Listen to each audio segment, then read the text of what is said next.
Hello students, ഇന്ന് മൈക്രോസോഫ്റ്റിൻ്റെ word ഉപയോഗിച്ചുകൊണ്ട് എങ്ങനെയാണ് ഒരു അക്കൗണ്ടൻസി ബാലൻസ് ഷീറ്റ് എഴുതുന്നത് എന്നാണ് നാം നോക്കുന്നത്. പലപ്പോഴും ബാലൻസ് ഷീറ്റ് ടൈപ്പ് ചെയ്ത് കഴിഞ്ഞ് അതിന് മുകളിലോ താഴെയുള്ള എന്തെങ്കിലും മാറ്റം വരുത്തുമ്പോൾ നാം തയ്യാറാക്കിയ കോളം എല്ലാം പല വഴി ചിതറിപ്പോകുന്നത് പലർക്കും അനുഭവം ഉള്ളതുകൊണ്ട് അതിനുള്ള ഒരു ടെക്നിക്കാണ് ഞാനിവിടെ പറയാനായിട്ട് ആഗ്രഹിക്കുന്നത്. ആദ്യം തന്നെ മൈക്രോസോഫ്റ്റിൻ്റെ ഒരു ന്യൂ ഡോക്യുമെൻ്റ് തുറക്കുക.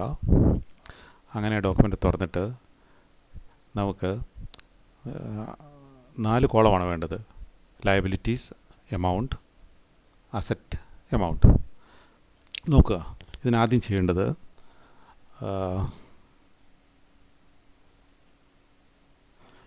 ഡേറ്റ മൊത്തം എഴുതുക എന്നുള്ളതാണ്. ഇങ്ങനെ ഡേറ്റ എഴുതുമ്പം ഒരു ടേബിൾ വരയ്ക്കുകയോ അല്ലെങ്കിൽ മൊത്തം അകലം കൊടുക്കുകയോ ചെയ്യേണ്ട. ഒട്ടും അകലം നൽകാതെ എല്ലാം എഴുതുക. ഉദാഹരണത്തിന്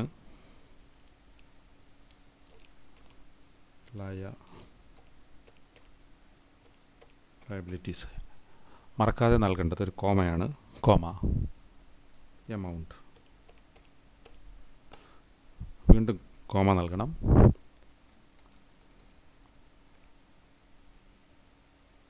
അസറ്റ്സ്, കോമ, എമൗണ്ട്, AMOUNT. ഇനി അടുത്ത ലൈനിലായി നമുക്ക് ഓരോന്നും എഴുതാം. ഉദാഹരണത്തിന് ക്യാപിറ്റൽ, കോമ 2000, കോമ. ഇനി അസറ്റ് സൈഡിൽ ലാൻഡ്, കോമ 1000. സോറി,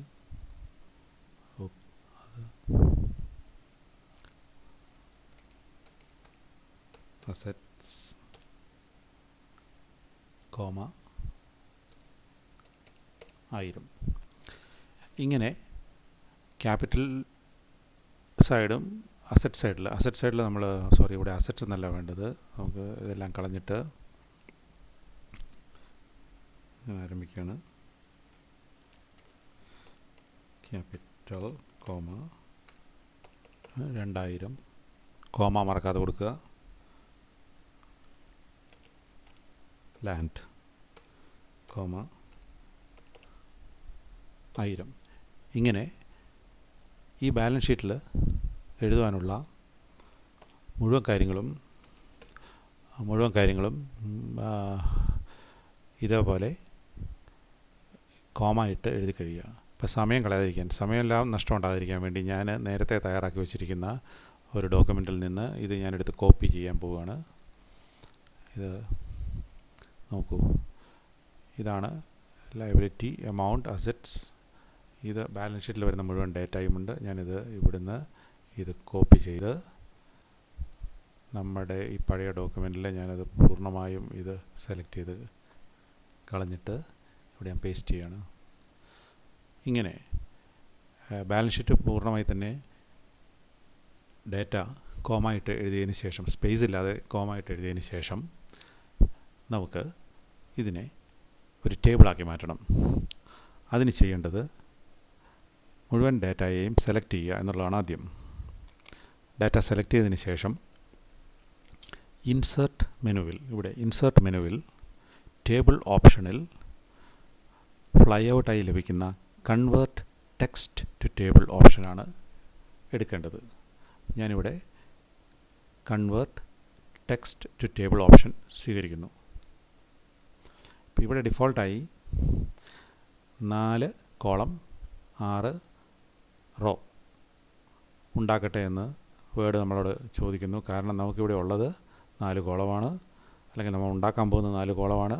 നമുക്ക് 6 റോയുമാണുള്ളത്. അതുകൊണ്ട് അത് ഓക്കെ കൊടുക്കുന്നു. അതുകൊണ്ട് ഓട്ടോമാറ്റിക്കായി നമുക്ക് ഒരു ടേബിൾ ലഭിക്കും. ഇനി നമുക്ക് ചെയ്യേണ്ടത് ഈ ടേബിളിനെ ഒരു പേജിൻ്റെ പേജിൻ്റെ സെൻറ്ററിൽ കൊണ്ടുവരിക. എമൗണ്ട് കോളം അപ്രോപ്രിയേറ്റ് സൈസിലേക്ക് ചുരുക്കുക എന്നുള്ളതാണ്.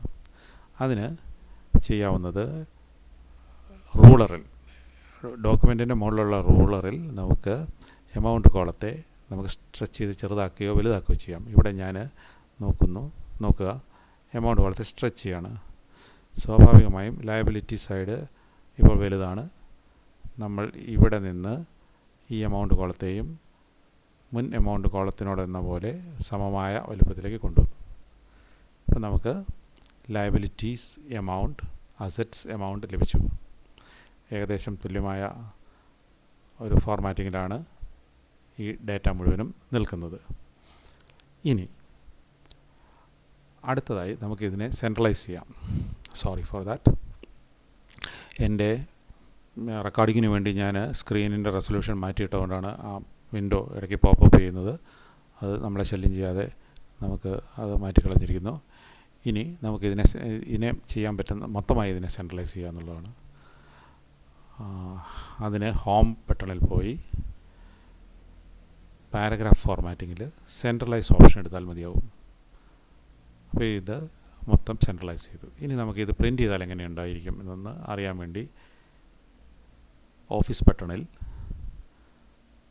പ്രിൻ്റ് ഓപ്ഷൻ എടുത്ത് പ്രിൻ്റ് പ്രിവ്യൂ എന്ന കമാൻഡ് നൽകുക. അപ്പോൾ ഇതാണ് ഈ ഡോക്യുമെൻ്റ് പ്രിൻ്റ് ചെയ്താൽ ഉണ്ടാകുന്ന അവസ്ഥ. നമ്മൾ പ്രിൻ്റ് പ്രിവ്യൂ ക്ലോസ് ചെയ്തിട്ട് ബാക്കി ഫോർമാറ്റിങ്ങിലേക്ക് പോകാം. ഇനി ഈ ഫസ്റ്റ് ലൈൻ നമുക്ക് മൊത്തമായി സെലക്ട് ചെയ്തിട്ട് ഇതിനെ ബോൾഡാക്കുന്നു.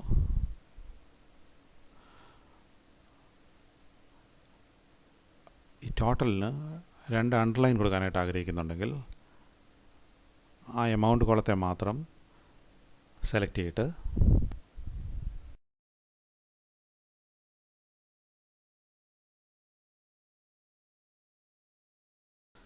ഇതിനായി ഹോം മെനുവിലെ ഫോണ്ട് റിബണിൽ നിന്ന് അതിൻ്റെ ചുവട്ടിൽ വലതുവശത്തുള്ള ഫ്ലൈ ഔട്ട് ടാബിൽ നമ്മൾ ക്ലിക്ക് ചെയ്യണം. ക്ലിക്ക് ചെയ്യുമ്പോൾ വന്നിരിക്കുന്ന ഫോണ്ട് സബ് മെനുവിൽ അണ്ടർലൈൻ സ്റ്റൈൽ എന്ന് പറഞ്ഞ് സെൻട്രലായി കാണുന്ന സബ് മെനുവിൽ ഏത് രീതിയിലുള്ള അണ്ടർലൈനിങ് ആണ് നമ്മൾ ആഗ്രഹിക്കുന്നത് എന്നത് മാതൃക തന്നിട്ടുണ്ട്. അതിൽ കോമണായി കാണുന്ന ഈ ഡബിൾ ലൈൻസ് ഞാൻ സെലക്ട് ചെയ്തിട്ട് ഓക്കെ കൊടുക്കുന്നു. നോക്കുക, ഇപ്പോൾ ഇത് ഈ 7700 അണ്ടർലൈൻ ചെയ്ത് കഴിഞ്ഞു. ഇനി നമുക്ക് ഈ 7700 ഇവിടെ ടോട്ടലിൽ ഇവിടെയും ഡബിൾ അണ്ടർലൈൻ ചെയ്യണം. അതിനുള്ള എളുപ്പ മാർഗം കോപ്പി ഫോർമാറ്റിംഗ് ആണ്. ഇവിടെ ക്ലിക്ക് ചെയ്തിട്ട് ഹോം മെനുവിലെ ക്ലിപ്പ് ബോർഡ് ടൂളിൽ നിന്ന് ഈ പെയിൻറ്റ് ബ്രഷിൻ്റെ അടയാളം കാണുന്ന ഈ ഫോർമാറ്റ് പെയിൻറ്ററിനെ ഒന്ന് ക്ലിക്ക് ചെയ്തിട്ട് ആ ഫോർമാറ്റ് പെയിൻറ്ററോട് കൂടി നമ്മൾ എവിടെയാണോ ഇനി അണ്ടർലൈനിങ് ആഗ്രഹിക്കുന്നത് ആ കോളത്തിൽ കൊണ്ടുവന്നിട്ട് അതിൻ്റെ മുകളിൽ സെലക്ട് ചെയ്യുക. സെലക്ട് ചെയ്തിട്ട് നമ്മൾ കൈ റിലീസ് ചെയ്യുകയാണെങ്കിൽ ലെഫ്റ്റ് മൗസ് ബട്ടൺ റിലീസ് ചെയ്യുകയാണെങ്കിൽ അതും അണ്ടർലൈൻ ചെയ്യും. അപ്പോൾ നമുക്ക് ഈ 7700 രണ്ടിടത്തും അണ്ടർലൈൻ ചെയ്തിരിക്കുകയാണ്. അപ്പം നമ്മളെ സംബന്ധിച്ചിടത്തോളം ഇപ്പോൾ ഒരു ബാലൻസ് ഷീറ്റ് കിട്ടിയിരിക്കുന്നു. പക്ഷേ ഈ ബാലൻസ് ഷീറ്റിന് ഒരു പ്രശ്നമുള്ളത് ഇതെല്ലാം സെല്ലുകളായി തിരിച്ചിരിക്കുന്നു. വാസ്തവത്തിൽ ഈ ലൈനുകൾ നമുക്ക് ആവശ്യമില്ലെങ്കിൽ അത് എങ്ങനെ മാറ്റാമെന്നാണ് ഇനി നോക്കേണ്ടത്. വീണ്ടും ടേബിളിനെ മൊത്തമായി സെലക്ട് ചെയ്തിട്ട് ഡബിൾ ക്ലിക്ക് ചെയ്യുക. അതിൻ്റെ ഉള്ളിൽ മൗസ് വെച്ച് റൈറ്റ് ക്ലിക്ക് ചെയ്യുക. റൈറ്റ് ക്ലിക്ക് ചെയ്യുമ്പോൾ പല വിധങ്ങളായ ഓപ്ഷൻസ് വരുമ്പോൾ അതിലൊന്നാണ് ബോർഡേഴ്സ് ആൻഡ് ഷെയ്ഡിങ്. അത് സെലക്ട് ചെയ്ത് ക്ലിക്ക് ചെയ്യുന്നു. അപ്പോൾ നമുക്ക് ഏത് തരം ബോർഡറുകളാണ് ഇവിടെ വേണ്ടത്. നമുക്ക് ഒരു ലൈനും ആവശ്യമില്ലാത്തതുകൊണ്ട് നമ്മളിവിടെ ബോർഡേഴ്സ് എന്ന സബ് മെനുവിൽ ബോർഡേഴ്സ് ആൻഡ് ഷെയ്ഡിങ്ങിൽ ബോർഡേഴ്സ് എന്ന സബ് മെനുവിൽ സെറ്റിങ്സ് നൺ ആണ് നമ്മൾ തിരഞ്ഞെടുക്കാൻ പോകുന്നത്. നൺ ഓക്കെ ചെയ്യുമ്പോൾ സ്വാഭാവികമായും മുമ്പ് കണ്ട എല്ലാ ലൈനുകളും അപ്രത്യക്ഷമാകേണ്ടതാണ്. അപ്പോൾ ഞാൻ ഓക്കെ കൊടുക്കുന്നു. ഇപ്പോൾ നോക്കുക, നമ്മുടെ ബാലൻസ് ഷീറ്റിലെ മുഴുവനും ലൈനുകളും അപ്രത്യക്ഷമായി. ഇനി നമുക്ക് സ്പേസിങ്ങിൻ്റെ പ്രശ്നം, ഇത് സ്പേസിങ് പോരാൻ തോന്നുകയാണെങ്കിൽ നമുക്ക് സ്പേസിങ് കൊടുക്കാം. ഇവിടെ നമ്മൾ ക്ലിക്ക് ചെയ്തിട്ട് ഒരു എൻ്റർ കൊടുക്കുമ്പോൾ ലയബിലിറ്റി എമൗണ്ട്, അസറ്റ് എമൗണ്ട്, ഡാറ്റയുമായി ഒരു മാറ്റം വരുന്നു. ഇവിടെ നമുക്കൊന്ന് ക്ലിക്ക് ചെയ്തിട്ട് നമുക്ക് ഒരു എൻ്റർ കൊടുക്കാം. ടോട്ടൽസും അതൊന്ന് നിൽക്കുന്നു. മനോഹരമായ ഫോർമാറ്റ് ചെയ്യപ്പെട്ട ഒരു ബാലൻസ് ഷീറ്റ് നമുക്ക് എഴുതാൻ സാധിച്ചു. ക്വസ്റ്റ്യൻ പേപ്പർ തയ്യാറാക്കുമ്പോഴും മറ്റും അധ്യാപകർക്കും കണക്ക് സ്വയമായി നോട്ട് എഴുതുമ്പോൾ വിദ്യാർത്ഥികൾക്കും ഈ മെത്തേഡ് ഉപയോഗിക്കാവുന്നതാണ്. മാത്രമല്ല, ഇവയെല്ലാം ഒരു ടേബിളിനുള്ളിലാണ് നമ്മൾ എഴുതിയിരിക്കുന്നതുകൊണ്ട് ഇതിന് മുകളിലുള്ള ഒരു ഡാറ്റ ഇല്ലാതാക്കുകയോ കളയുകയോ കൂട്ടുകയോ ചെയ്താൽ ഈ ടേബിളിനെ ഒരിക്കലും അത് ബാധിക്കുകയില്ല. ടേബിൾ താഴത്തേക്ക് ഇറങ്ങുകയോ മൊത്തമായി താഴത്തേക്ക് ഇറങ്ങുകയോ മുകളിലേക്ക് കയറുകയോ ചെയ്യുന്നത് കൊണ്ട് ഒരിക്കലും ഈ ബാലൻസ് ഷീറ്റിൻ്റെ ഫോർമാറ്റിങ്ങിനെ ഒരു രീതിയിലും അത് ബാധിക്കുകയില്ല. നല്ലൊരു ബാലൻസ് ഷീറ്റ് നമുക്ക് നമ്മളതിന് മുകളിലോ താഴെയായി എന്ത് ജോലി ചെയ്താലും ഒരു ഫിക്സ്ഡായ ബാലൻസ് ഷീറ്റ് നമുക്ക് സൂക്ഷിക്കാൻ സാധിക്കുകയും ചെയ്യും. നമുക്ക് ഈ ഫയലിനെ സേവ് ചെയ്യാം. ഇങ്ങനെയാണ് ഏറ്റവും ലളിതമായി മൈക്രോസോഫ്റ്റ് വേർഡ് ഉപയോഗിച്ചുകൊണ്ട് ഒരു ഡാറ്റയെ നമുക്ക് സുരക്ഷിതമായി കോളംഡ് ഡാറ്റയെ സംരക്ഷിക്കാനായിട്ട് സാധിക്കുക. എന്നെ കേട്ടിരുന്ന നിങ്ങൾക്ക് ഞാൻ നന്ദി പറയുന്നു. എൻ്റെ ആദ്യത്തെ അക്കൗണ്ടിങ് അല്ലെങ്കിൽ ഫോർമാറ്റിംഗ് പോസ്റ്റാണിത്. തുടർന്നും ഞാൻ പല പല ചെറിയ ടിപ്സ് ആൻഡ് ട്രിക്സ് ഇതുപോലെയുള്ള ടിപ്സ് ആൻഡ് ട്രിക്സ് പോസ്റ്റ് ചെയ്യണമെന്ന് ആഗ്രഹിക്കുന്നു. നിങ്ങളുടെ അഭിപ്രായങ്ങളും നിർദ്ദേശങ്ങളും തീർച്ചയായിട്ടും എനിക്ക് ഇമെയിൽ വഴി അല്ലെങ്കിൽ കമൻ്റായി ഈ യൂട്യൂബ് വീഡിയോയുടെ താഴെ നിങ്ങൾ എഴുതണം. Thank you very much. By.